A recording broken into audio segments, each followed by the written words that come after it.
Thanks a lot. I was already a little bit impatient because I had to get up very early to be here punctually at 9 o'clock to speak. I went up at 6 o'clock or something, which is for me in the middle of the night. But I hope I'm awake now and I can fulfill my task within the framework of time which you had given. I know that I should be very focused in the speech regarding this time framework, so I did something what I usually not do. I wrote down what I want to say to you, otherwise for the free speech I would need much more time. So let's directly jump into it. This is the way how I interpret this subject, the topic of counterculture, resetting all impossibilities of technology. And I had this illusion that the two conferences from yesterday and today are connected and the same people are listening. So I made something completely different, of course, in comparison to yesterday, but I also have references to yesterday. But I see some faces which are here who had been there yesterday too, so I think I will not be too far away. Especially Wu Jiang, who is here. I don't know if I pronounce you correct. Wu Jiang, is that right? He was you. Please don't look back. You gave a speech yesterday on the alpha generation, didn't you? No? You spoke on the alpha generation. You are the? No? It's not the same person? Oh, no. Oh, what a pity. Because the alpha generation will be present somehow. Okay, some of you were there yesterday, and I hope you get the connection. Let me start. It has to do with a state of the world which only seems harmonious on the outside, in the glamour of the accelerated global trade of commodities. Fundamental conflicts and crises have taken on an enormous explosive force and make us look even more closely and critically than before, especially when it comes to the advanced technologies of communication. Thus the promise Does the promise of an improvement of conditions through technical communication still have a real basis? Salute. What governs the gigantic digital empires of exploitation and control? How can one intervene artistically in the strategies of concealment of artificial worlds, including intelligent ones? This concealment issue for me is the most important regarding the new artificial extelligence. We can discuss later why I call them extelligence and not intelligence. Don't the existing technical communication relations urgently need repair instead of the compulsion to constantly create something new? Innovation, as we heard yesterday, has become a religion. Do we permanently need to do everything new, or is it not time to think about repairing what is existing?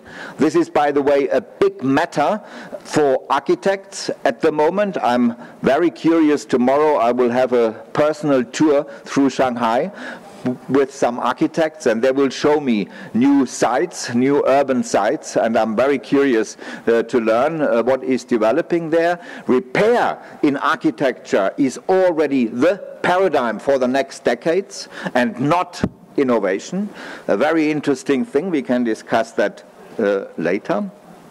Even with the risk of making something before we really understand it. This is my very short but very philosophical interpretation of artificial intelligences and their perception and the way we are dealing with it at the moment. We are doing it, we are making it without really understanding what it is. And this is something which is very peculiar, kind of a gap which we have to work on. In recent months, I have been working on several projects where all these questions which I have formulated were addressed, discussed, and by artists intervened. One project was, and it's still running, on black boxing. It was run by the Einstein Center in Berlin, the Einstein Center for Digital Future. My former assistant, Daniel Irang, has curated the art show on black boxing, artistic investigations into digital realms of exploitation and control.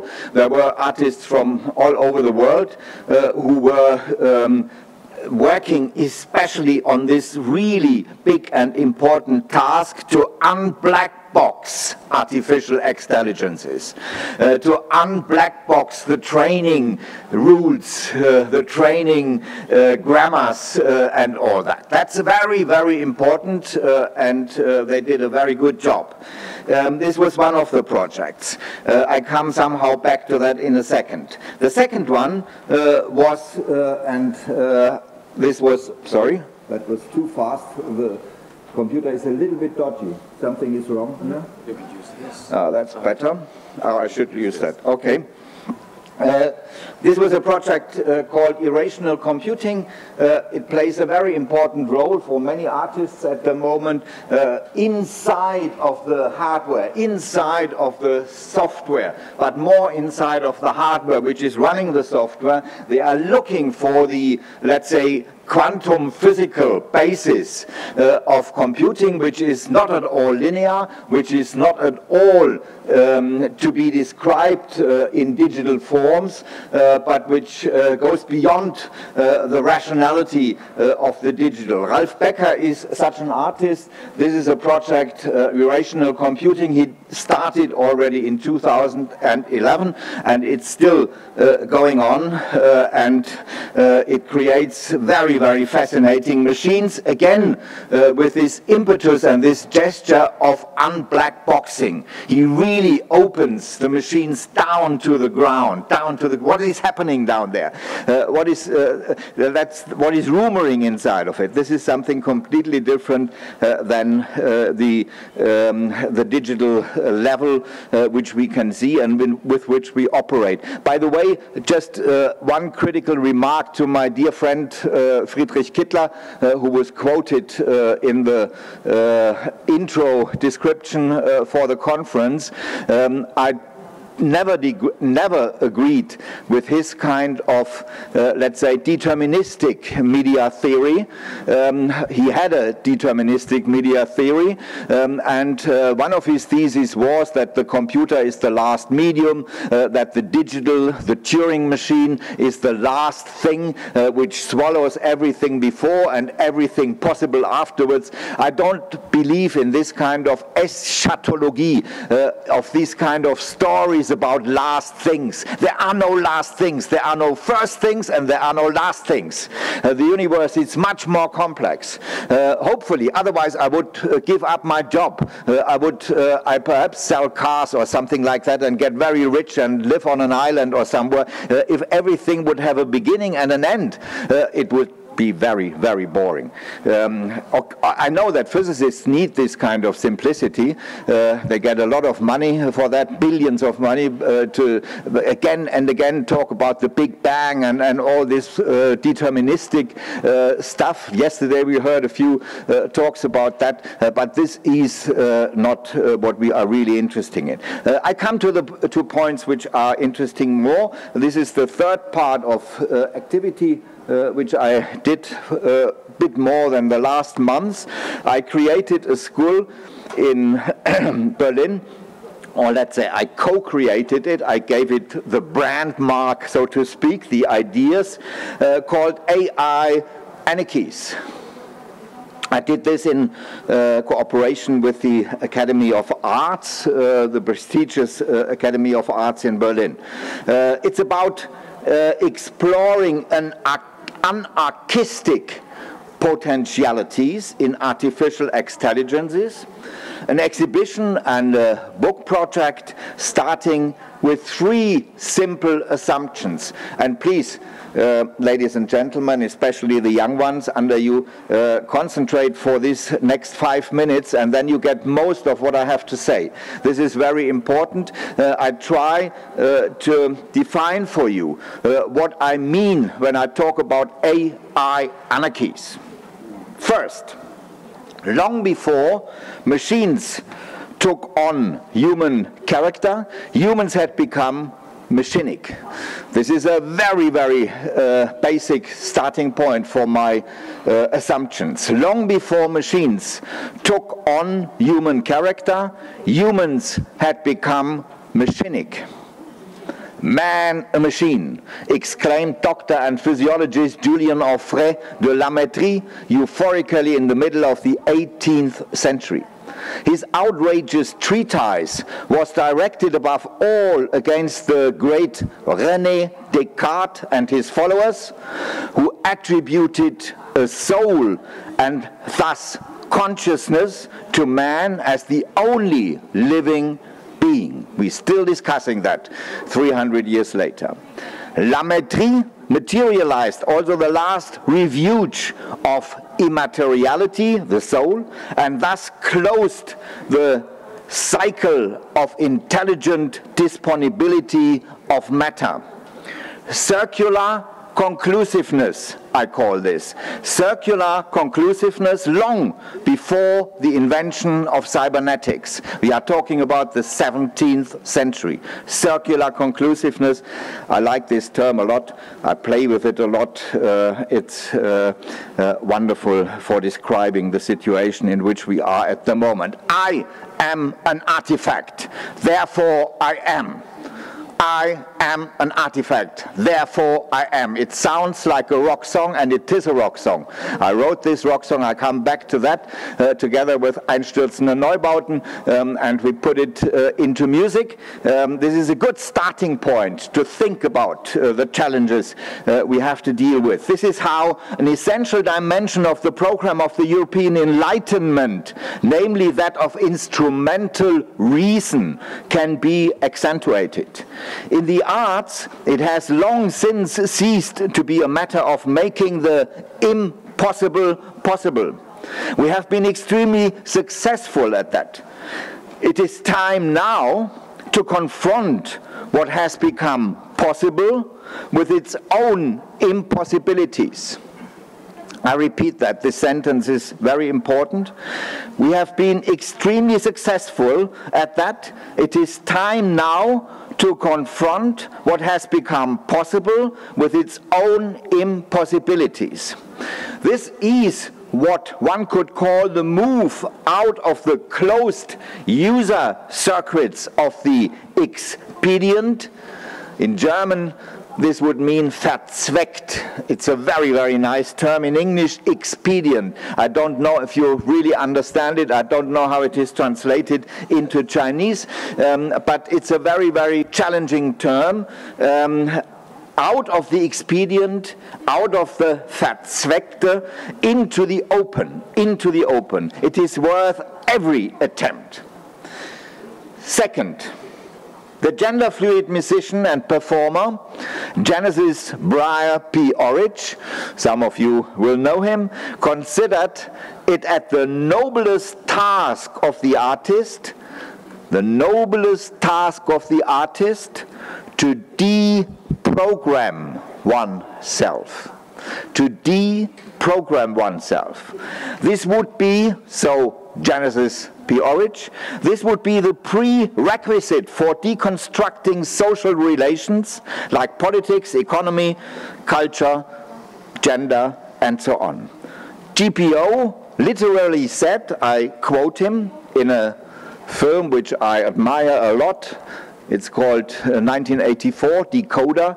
It's on the internet. You can see that. It's a cult movie with Burroughs, with G.P. Orridge and others. I quote GPO, "I believe that everyone is programmed from birth. You, me, everyone is programmed from birth. And that is unhealthy. For me, art is the ultimate questions, the ultimate thoughts, how to deprogram yourself."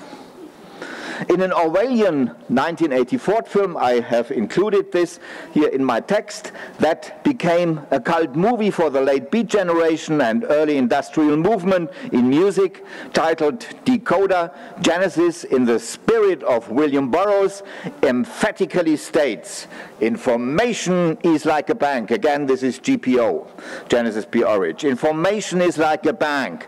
Some of us are rich, some of us are poor with information. All of us can be rich. Our job is to rob the bank, to kill the guards, go out there and destroy power." Genesis P. Orridge, 1984. His version of 1984. Third, and this is connected with the second quote from GPO, "The true evil, the evil par excellence, are the social conventions and fictions, the social fictions that are superimposed on the natural conditions, starting from the family, to money, to religion, to the state." This was a quotation by Fernando Pessoa. He lets his banker begin his novel from 1922 with this monologue. The title of the book is "An Anarchist Banker." The basic idea of this ingenious text from 1922 is amazing and still provocative, and I think very, very much provocative also for artists. Against the social fictions as mechanisms of domination could help to push them to the extreme and thus lead them ad absurdum. Using the example of the most powerful fiction, namely that of money, this means it makes more sense to become a banker than robbing a bank. Think about that. In all cases, intervening thought and action, the uncovering of the functioning of advanced technologies, which is hidden for the mass of users, and the materiological grounding of media relations play an important role. These activities belong to the basic gestures of media-based countercultures. Today I will talk about a fourth potentiality, namely the possibility of a new future subjectivity that we can connect with the technical existences we live in. This is a risky thing because this is not yet written down in a book or something like that. This is completely open, and for the purpose of the speech today, I had to very strongly cut and shorten my arguments. I hope you will get it somehow. The discussion, by the way, just to give you a framework, has been developed very strongly around the Documenta 2022, the big art exhibition in Kassel and beyond.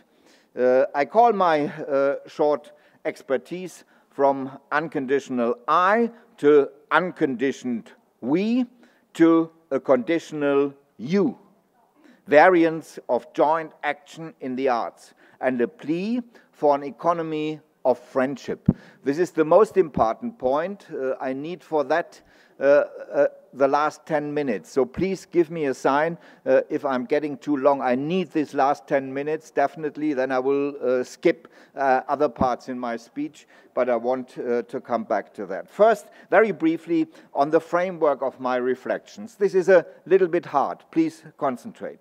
When we talk about new collective identities in the art context, there are essentially two intertwined questions at stake. What do we recognize now and in future as the subject of action, also in art processes? And what is it about art that interests us so much that we passionately engage with it or engage in it? That which distinguishes artists by their origins, gender, applications, political programs or ideologies, or rather the particular aesthetic ethical values that only artists are capable of generating as a particular one. Both sets of questions I circle here in my own way as an archaeologist, an unarchaeologist, and variantologist of media and the arts. Genealogically, fragmentary, and hopefully thought-provoking. Gilles Deleuze traced the explosive nature of the question of subject identity in a very early text. In fact, it was his dissertation, Différence et Répétition, from 1968. It was that time when acting in collectives was part of the paradigm of everyday life on the left. Deleuze emphasizes energetically in his preface the primacy of identity, however it may be conceived, defines the world of representation. Modern thought, however, emerges from the failure of representation as well as from the loss of identities and the discovery of all the forces that operate under the representation of the identical.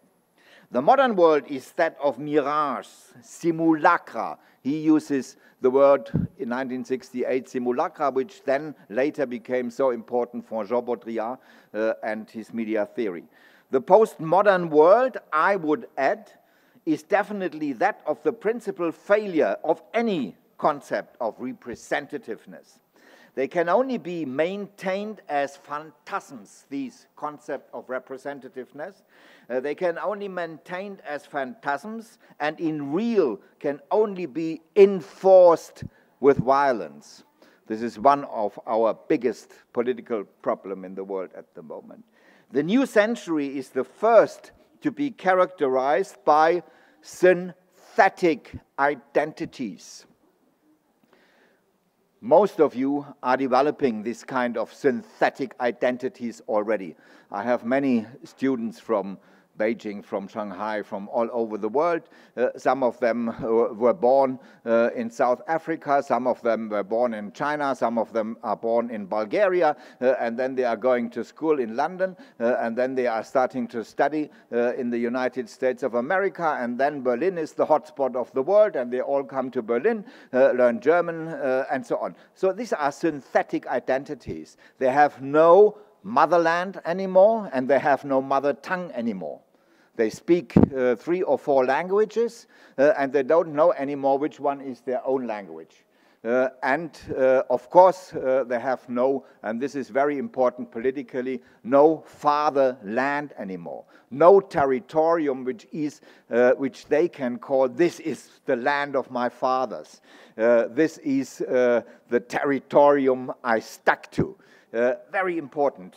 I will come back to that later, but this is the background of my discussion. At the beginning of Food for Thought, also in memory of a great symposium, unfortunately he is not here today, Gao Ximing has organized in Strasbourg some years ago. We tried to remember Gao Ximing and I yesterday. I think it was 2018 or 2017. when I started to develop some of these ideas. Cogito ergo sum, the ego of European modernity, as well as the multitude I contain multitudes. Do you know the new record by Bob Dylan? The one with a very long song, 16 minutes. This is dedicated to Walt Whitman, and he took some of the poems from Walt Whitman. I contain multitude. I am large. I contain multitudes. This was a concept of the artist which comes from the late 18th century and was very strong at the beginning of the 20th century. Goes to... for example, Egon Schiele is one of these artists. You know him as a painter who was celebrating this multi-identity, the gender fluidity, and everything which is connected with that. So the multitude I is also has somehow faded out. Antonin Artaud, Valeska Gerd, and others were celebrating that. It seemed to be a fast-fading historical model of creating alternative worlds since the 20th siècle. Some of its fatal remnants of are articulated in the completely unbounded acting power politicians of the early 21st century. Others are obviously still excellently fitting as ideological fragments that can be hawked and expensively sold on the worldwide identity markets. The art market is part of the worldwide identity markets. Definitely the me of most actors in the art scene is no longer the multitude I, but only a more or less accidental intersection of the multimedia zeitgeist, or let's say the advanced cultural industries based on service technologies. I know it's a harsh thesis for you, but you have to live with that. The most important challenge for Western identity concepts is what I call the projectile subjectivity. Excuse me when I speak very open about that. I think we understand each other. The most important challenge for Western identity concepts is what I call the projectile subjectivity, which I can at least find in contemporary Chinese culture as a reactivation of the unconditioned we, which is, for me at least, familiar to me from deep time, Weltanschauung in China. I just give you one example because we don't have time. Thought through Confucius, for example, the cogito from Descartes' famous phrase, cogito ergo sum, means to become disposable for something or somebody. Confucius, as I interpret him, thought as soon as one holds on to a position, an ego coagulates. To put forward an idea, this is my idea, to put forward an idea that is to set light already means to force others into the shadow. This is my idea means that others are in the shadow of this idea. A very important thought. This is how Confucius paraphrases his plea for disponibility as a basic attitude towards the world. Disponibility, a basic attitude towards the world. A concept very close to the dialogue philosophy developed by Vattimo, for example, in Italy, or even a Jewish philosopher like Martin Buber. I am the one to whom you say you. Again, this is a title of a rock song. I am the one to whom you say you. This is Mouse on Mars, the electronic duo, two of my best friends. I have to make my argument very short, but it's simple. In a deep time perspective, cultural phenomena like the hippie-esque One Earth movement, headed by Stuart Brand, who, by the way, nowadays is one of the most powerful preachers on nuclear energy. So you can see what the result of the hippie movement in some cases can be. Everything which becomes religious at one moment is suspicious, but another story. Stuart Brand, the One Earth movement, which co-created Silicon Valley, as well as Mao Zedong's Cultural Revolution, which of course has been ontologically completely different, can be interpreted as generators for producing and distributing new kinds of subjectivity. I know this is a little bit a risky thesis, but please think about that. And I don't mean it negative at all, but the Cultural Revolution, how Mao Zedong developed it with the Red Book as the Bible, as the manual, as I interpreted the manual how to run this revolution. You know, it's full of algorithmical elements when you read the book. Just reread it again after a few decades, then you can interpret it on the background of your knowledge about computers and algorithm. You can read it in a different way. It was the Bible to create the new man, the new subjectivity, which was very complex. Of course, I have not the time to discuss that now, but you know much better about that, so I don't need to go into details.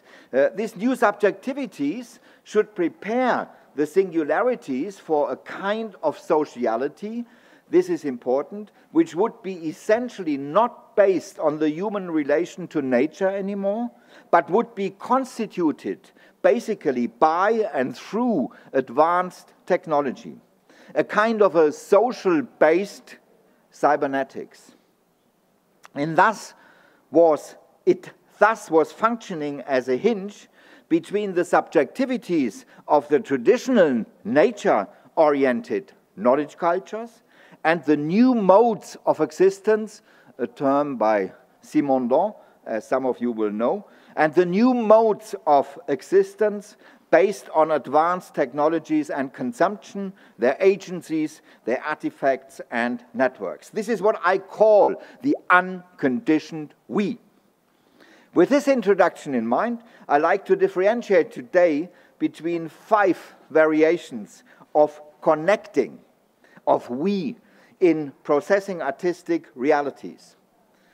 Of course, there are a few more variations. If you can read Danish, recently I gave a lecture in Copenhagen and it's published as a little book, and you will find the full range of possible collective identities in arts, which I spread it out there. My presentation implicates a miniature phenomenology for a political economy of contemporary art production, a minimal outline for a political economy of art production. What we should note at the outset is that the question of collectivity, of the we, and the unconditioned ego and the rest of it is quite different in the various art practices. It's quite different for painting, for sculpture, for photography, for poetry, than for performance, social actionism, music, film, or advanced media arts. These are different genres of art. We never should forget that. And of course, they also have different kinds of subjectivity, of subject concepts, which are rumoring inside of them. That's, at least for me, very important. We tend to forget that. It was also yesterday a big problem in the discussion of somebody like Leonardo da Vinci and the Renaissance artist. We operated yesterday with a harmonic art concept, which is not existing anymore. It never existed and it will never exist. Anyway, the first one, I make it very short now because I want really to come to my end. The first form of collective work and the first form of we in the arts is what we can call the collectives, das Kollektiv, the cooperative or the workshop. This works on the same level. And our dear friend has already, in his introduction, given some of the examples. The Latin collectivum stands for a formation of classes the grouping together of the details that are similar to each other under a designation that neglects their differences in favor of the togetherness, of being together, or even conceptually abolishes the differences. As associations of artists, collectives have a deep temporal genealogy and are not a European but a worldwide phenomenon. Let us think, for example, of the painters who came together in the early 18th century with thoroughly conservative intentions under the open and holy umbrella of the Nazareth. They defended sacred art against its increasing profanation in the period of the Enlightenment, or the pre-Raphaelites who in the 19th century England set out to aesthetically elevate everyday experience, not even stopping at merciless kitsch. This is an important remark because not every collective, not every cooperative or workshop is progressive per se. They can also be very conservative and can be driven by retrospective ideas. I forgot to. Now we can keep that a little bit. But I need the next one. You will see Mao Zedong in a strange context there. This was a oh, do you want to photograph it? Please. This is a typical montage from the end 1960s with which I grew up. You have Mao Zedong in the context of The Who, my generation. You have the Beatles, you have Bob Dylan, and you have a lot of other mothers of invention, Frank Zappa. So he was really a pop star for us. So this is why I think I am allowed a little bit to talk about it. I even had an abonnement of the Red Flag, the newspaper which was existing at that time, printed with red letters on white thin paper. It was sent to me all the time for some years. So he was a big star for us, a big pop star. And we sang his manuals sometimes. Anyway, contemporary collectives have historically emerged from two motive complexes. This is important, and perhaps the speaker who is following me will talk about that a little bit more. Both are closely intertwined. The Rain Dance Cooperation, for example, or the feminist grouping around Paper Tiger TV in the United States of America, the Media Cooperative in Berlin, from which Transmediale emerged, Sankofa, or the Black Audio Film Collective in England, Radio Liberté in Paris, or Radio Elice in Milano, had strong programmatically oriented ties, identified themselves blatantly with the rebellion against capitalism, raved about the utopia of a just society without racial discrimination and with equal rights for all gender identities and professional qualifications. Groups with a strong artistic orientation, such as Ant Farm, which was connected here with his guerrilla television group, the Critical Art Ensemble in Chicago, or Ponton TV in Germany, were also anchored in the fluxus happening and action movements with their targeted critical and aesthetic confrontations with the new media dispositives and their charismatic leading figures. This is from 1969, the cybernetic nomad. When you want to be a revolutionary, you should not possess anything, or only very little what you need for everyday life. And this was a kind of a hippie-esque utopia. You have a van, everything you need also for creating television, for making video, and so on is fitting into this lorry, and all the people who are working together are also fitting into this lorry, and this is the way they spent their life and dreamt in a very concrete way of the future. I jump a little bit. I leave this first part on collectives and workshops. Perhaps this is most familiar to you. And I come to the second form of the we, the band, the ensemble. This is connected with my talk about economy of friendship, so I need to present this part. The band, the ensemble. In this variant, I'm not talking about the band as Gilles Deleuze and Félix Guattari invoked in the Mille Plateaus as an underground connection of like-minded, socially marginalized people. Although such aspects certainly flow into my band subject, rather it is about that formation in the history of 20th century mass culture as it developed from the low period of chamber music on the one hand and from jazz and dance music on the other, and developed a strong identity with rock music. I use rock here as an umbrella form or an umbrella term for the most diverse variants of musical rebellion and radical artistic expression, including phenomena such as punk, industrial, heavy metal, and other varieties of a counterculture to commercial pop. By the way, one of my last dissertations, which I supervised, it was finished last year, has the title Alchemy of Punk. This is a very, very interesting dissertation by a Polish author named Aneta Panek, and she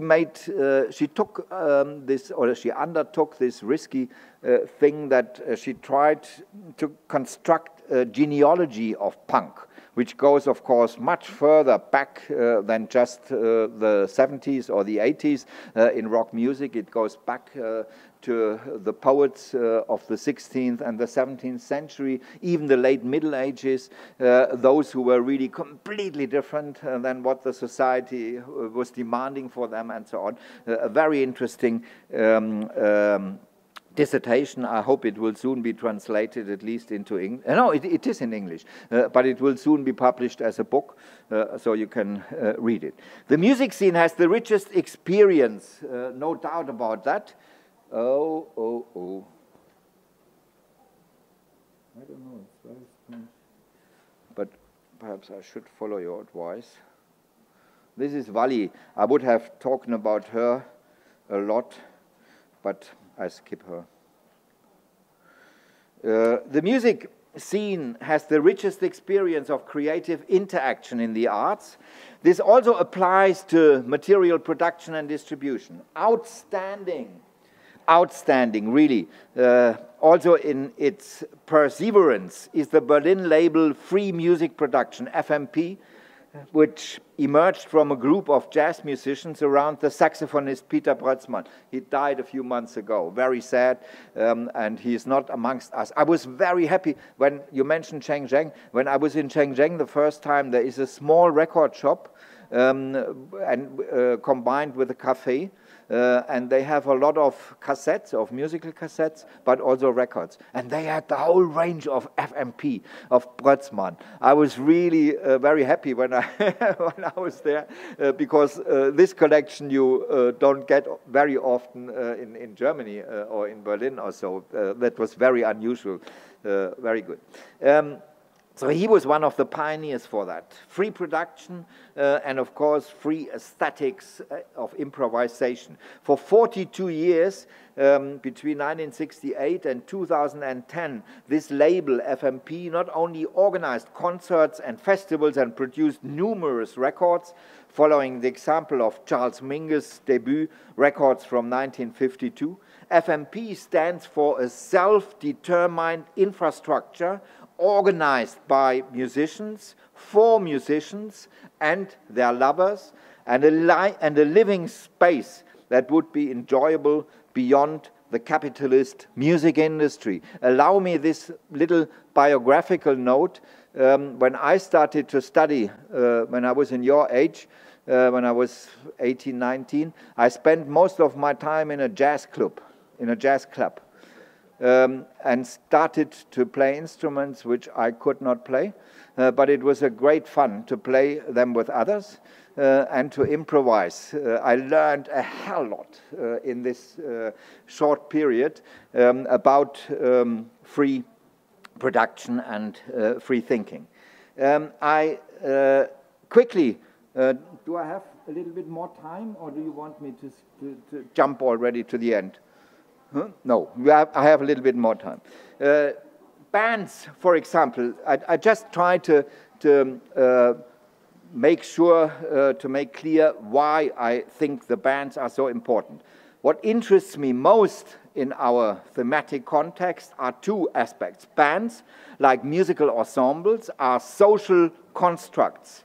The prerequisite for an aesthetically satisfying and artistically demanding way of making music is to listen carefully, to explore how the other voice, the other instrument sounds, and how we can develop our musical abilities in common power. I learned the millennia-old deep temporal dimension of this thought from the Chinese physicist and archaeoacoustician Xu Fei, X-U-F-E-I, Xu Fei, in a discussion devoted to tuning. Xu Fei firmly held that musical tuning with others, only become necessary at all when one begins to make music in community with others. The potentially political content of this aspect is expressed in the German language in several terms that are effective in the semantic field of parliamentary democracy. The activity of speaking to each other etymologically determines the institution of the parliament, parlare, to speak in Latin. The political mood and even more clearly the vote denote on the most important acts with democratically constituted societies. This is the first aspect.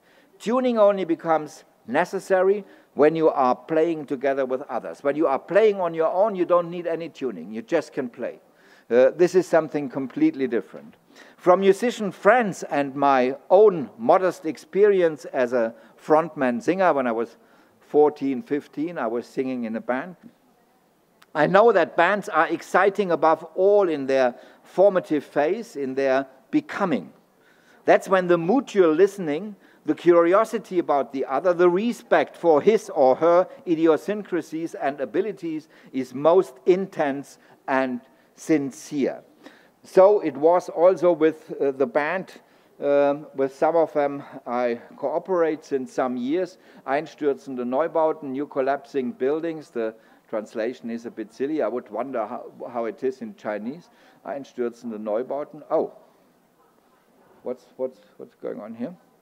You see, that's nice. It's reacting, the machine. Blixer Bargeld, the singer, Andrew Unruh, the guy who is playing this machine, and this FM-Einheit here underneath. What is it in Chinese, Einstürzende Neubauten? Anybody can say? Oh, that sounds not bad. At the beginning, they were improvising like that. Now, it was pure improvisation. They were playing these huge machines which they found on building sites or somewhere, and then they started to make their noises, and Blixer was screaming. Total improvisation. The texts were not prepared. They were completely free.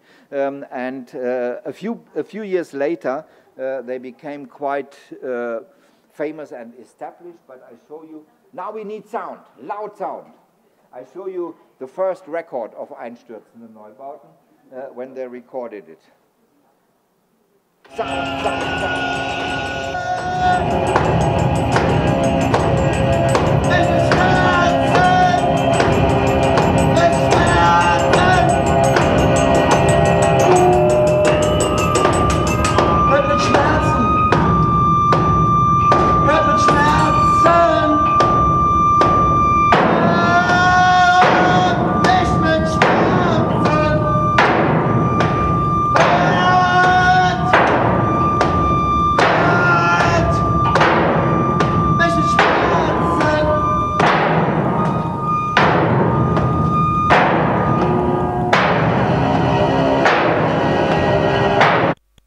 Every hit with a stone on the ground, the windows should should be thrown out in the back there, but we can't do that here, of course. The guy who was playing on the left with the stones is F.M. Einheit. With him, I developed a very intensive economy of friendship in the last years, and I will come back to that in a second. I think I have to jump now. I know it's already very late. The next form, the next mode of working together, which I would have presented, would be collaborations. With the example of a group like Nobotic Research, I would have explained what that means. I think it's pretty close to the cooperations which we have already seen in the introduction and already heard about. A next group, a next form of grouping, of the collective, would have been the siblings and couples. This is very important. We forget about that. This is the smallest units of collectivity in the history of arts, but they are very strong. There are a lot of couples, and for some years sometimes, but sometimes for decades. This is Wally Export leading her friend and later husband Peter Weibel through the streets of Vienna. He was playing the dog, and as you can see, it's from the map of dogginess from 1968. I also wanted to show you, but we have no time, the Tap and Tast Kino from their expanded cinema, where Wally Export was standing on the streets of Vienna with a big box in front of her breast. People from the public would play her breast, and Peter was giving the discourse through the microphone on gender, on psychoanalysis, on desire, and so on. But we skipped that too, I know. That it's becoming late. Twins, a very important micro part of this Sibyls and pairs. The Quay brothers, for example, again, two of my best friends since many decades. I admire the work they are doing since the early 80s. And they are working still. They are 76 now. They are working still together, completely symbiotic. It's amazing, and the results of their work is amazing too. If you know a little bit about animation, you know what I'm talking about. So I come to my end, which takes a few minutes, as I said already. Is it okay? Yes, may I? Good. This is an exhibition which recently was done by Jean-Jacques Lebel and some other people from France. He was the main curator. Amitiés, Créativité Collective, and it's a beautiful catalog, a beautiful exhibition, and I was invited to write about an economy of friendship there. So what you hear now is some fractions of that. Philosophical writers from Maurice Blanchon and Georges Bataille to Roger Caillois, Pierre Klosowski and Jacques Derrida are unanimous in this point. The purposefulness of a relationship is the poison that eats away every radical friendship from within. There we are again with this strange term Verzweckung, which I quoted at the beginning. Friendship is rather like the event, hospitality, or the gift. These sensational phenomena exist essentially only on the condition that they expose themselves to the unconditional. To give would mean to do the impossible. Derrida insisted again and again in his numerous writings, for example, to alienate what one cannot possess. The distance to what is realistic and the proximity to what is impossible connects friendship most closely with the arts, not only in the way that the history of contemporary arts would be inconceivable without the concerted energies that friendships are capable of releasing. The book here and the exhibition is telling the story behind that. In what essentially constitutes art in ethical terms, friendship and artistic affinity join hands in an outstanding way, complement and support each other, art and friendship. Namely, in the extraordinary and devoted effort to make or keep sensitive to the other, to that which is not identical with us. This is for me the hard core of art praxis. To keep sensitive, to keep us sensitive to that which is not identical with us.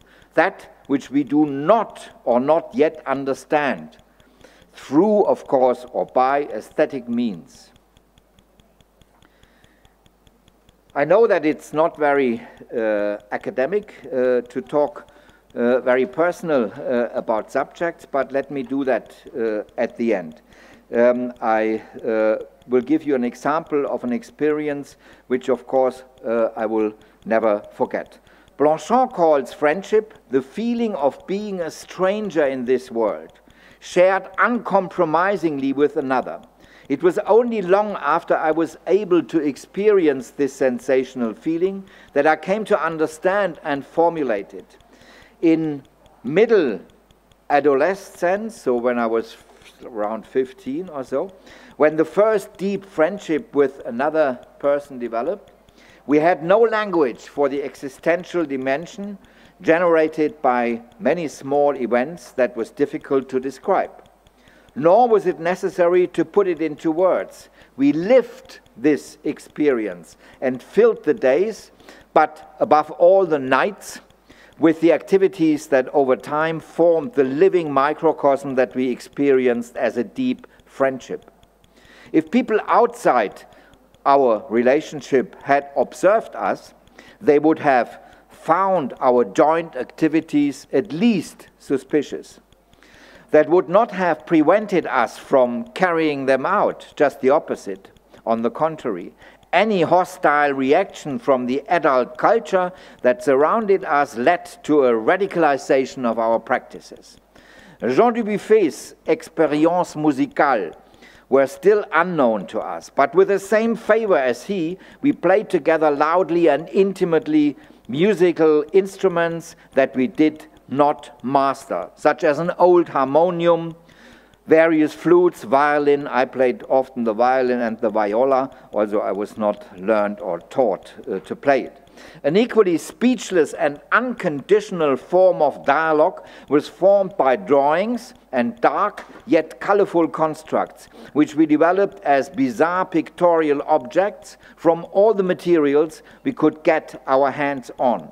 We had no money, so we used everything we could find. And we talked for many hours, wandering at night through the city where we grew up, or in the study of my friend's father.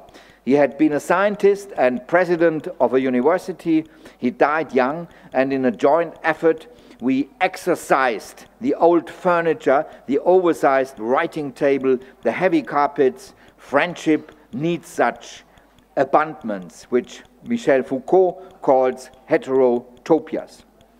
We talked erratically in discontinuities about what we believed in, about what we assumed to be the essence of being, our ideas about God, our distrust of any worldly authorities, about arts and poetic attitudes that stubbornly managed to resist exploitation by the consciousness industries, about the Vietnam War, the incorrigible Nazis around us, about Sartre and existentialism, the Russian and Chinese revolutions. We stammered over books we devoured before we understood them. That was very important. We read like mad, and most of the stuff we read we did not understand. But I know that I swallowed this kind of material, and perhaps 2 or 3 or 4 decades later, I start to understand it, because they come from inside. When language failed us, we picked up the guitars we had some command of and tried our hand at hours of improvised vocal dialogue with each other, and of course with the guitars. The poetic freedom seemed to know bounds in his friendship, in this friendship. The extremely happy, melancholic time of 4 or 5 years came to an abrupt end when I visited my friend one evening, and I saw that one of the large format picture objects I had made for him during a night waiting for him, he had sold. This was a big shock for me. He would have sold it because he urgently needed money. My disappointment was immeasurable. For me, the sale of the picture object was an outrageous, unforgivable break of taboo. It took the substance out of our friendship at a crucial point. Something that had emerged in the shared alienation from the world as an anarchic and above all purposeless aesthetic gesture had been given over to calculation, which could be expressed in a certain number of banknotes. Complicity in poetic action had been dissolved. Unconditional respect for the other had given way to its conditional exploitation. In February 2020, I come to the end, I began a creative dialogue with the musician and sound researcher FM Einheit, whom you, if I would have more time, I would have liked to talk about the metaphysical animals, Elisabeth Anscombe, Philip Foot, Mary Mitchell, a very interesting group of 4 women who mixed up philosophy in Cambridge in the 1930s, this is FM Einheit with a band Abwärts, which he has founded and left for Einstürzende Neubauten. We began this cooperation. He was the rhythmical heart of Einstürzende Neubauten. And again, we had, on the basis of our long-year friendship, we had a very important agreement.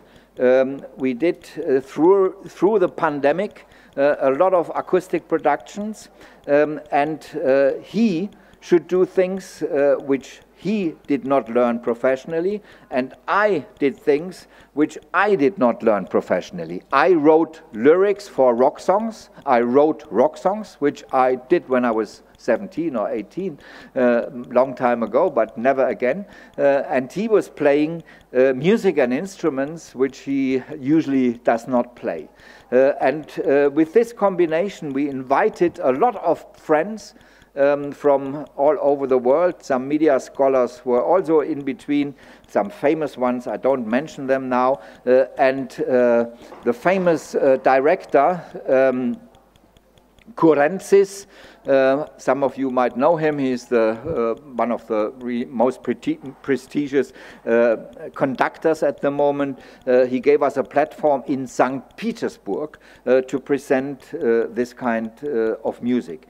It was an open invitation to many other co-actors from philosophy, media theory, the natural sciences, poetry, the visual arts, and music, acted as a decision that FM Einheit and I initially made intuitively.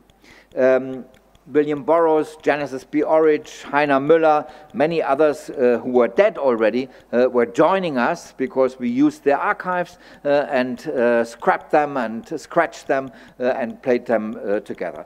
I finish, I know I have no time anymore.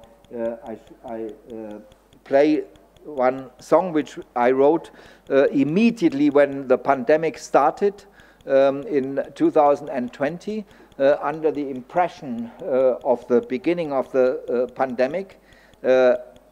Perhaps I was too realistic in my anticipation of what might come after the pandemic. I finished that in April 2020. And within one night we made the music together. This is the song, After the Pandemic. After the pandemic, we need stronger cars to be able to escape faster. Walk through the streets of Shanghai or Berlin or whatever, you will see them. We need safer cars to protect us from the other. We need mobile fortresses, strongholds on wheels. Fast tanks would be ideal. We need more, and more. I will play the song for you.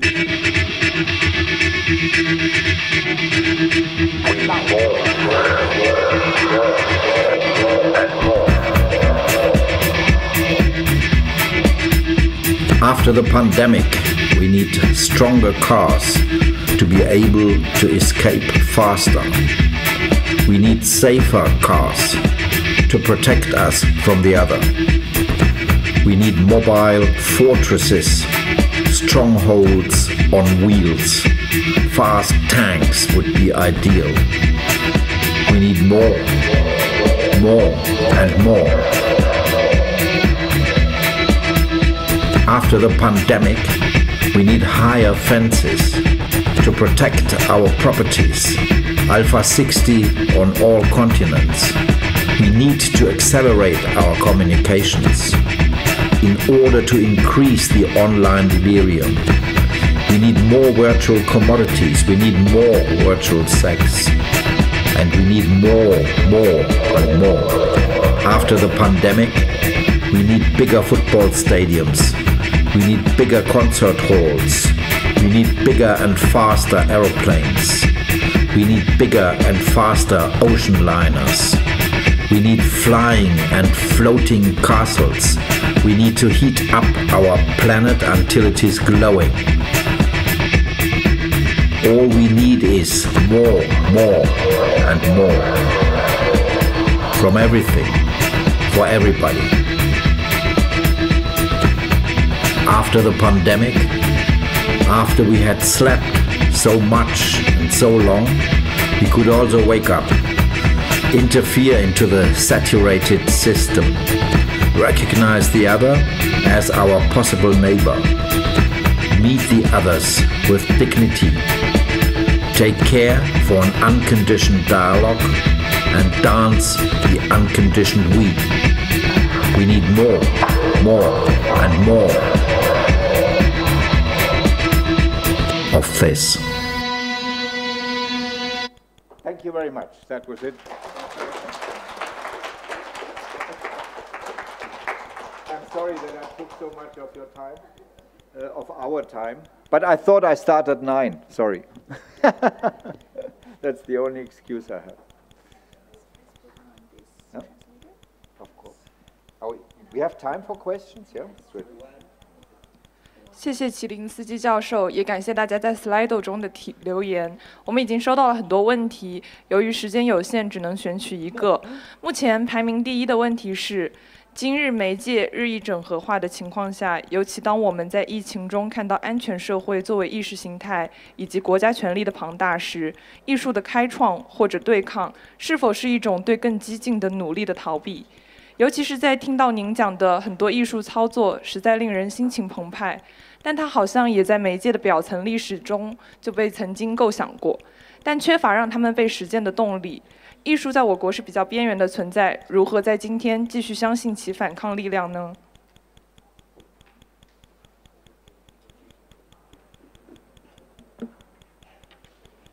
Okay, I mean, the very simple answer, the very simple response is you have to decide that. You have to answer that as artists. You have to find your way how to do that in your situation. Of course, I'm speaking very strongly from a perspective of my own biography and my situation. And absolutely right. This was the subject of my talk. I said at the beginning I talk as an archaeologist, and as a genealogist I talked about forms which come from the past.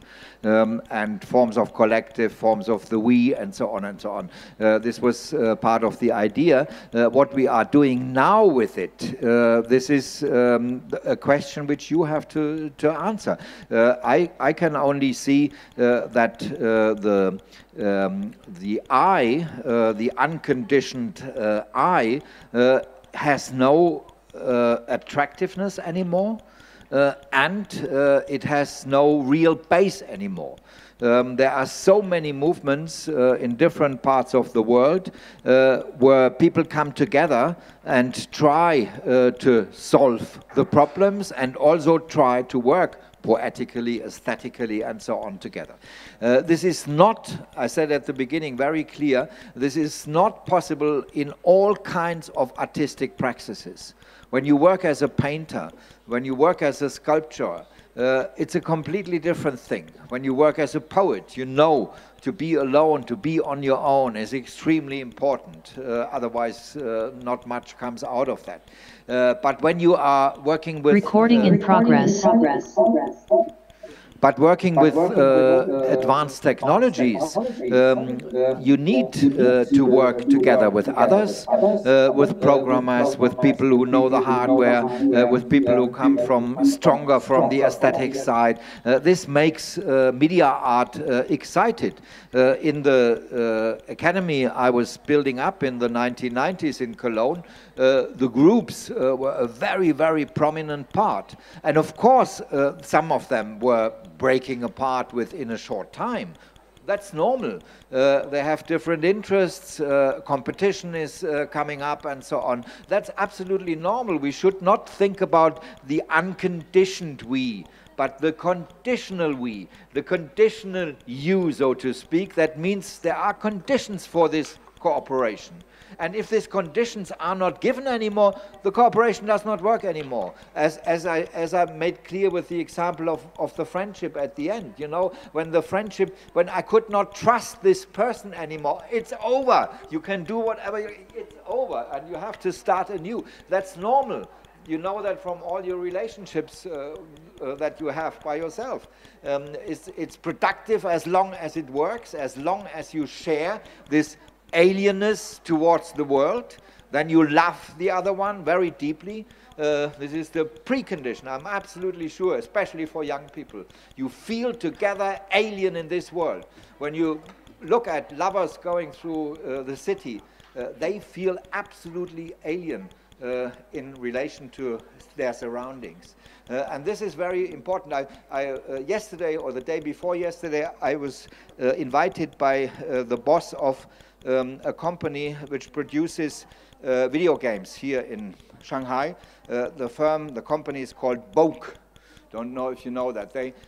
This young man, Robin, who owns the company, has 1,200 young people working for him. 1,200 people working on video games. I was discussing that with him, and I asked him, when did you start this crazy idea about the company you want to found? This was 15 years ago or so. And he said, I was one of these guys who was playing in the dark room, the curtains closed, completely cut from the world outside. I had no relations to any other people, and then we started online gaming with a few friends, with a few people, which then became friends. And these were the guys with whom he founded the company. And within a short time, of course, he was the boss, and then he got millions and millions and millions, and now he has 1,200 people working for him. They built a new museum. This is why I was there. He wanted some advice for this new cultural event which he's creating. And I plead for an absolutely open experimentation. So we will see what comes out of that. But no, that's the same kind of alienness. Sorry, I'm talking too long.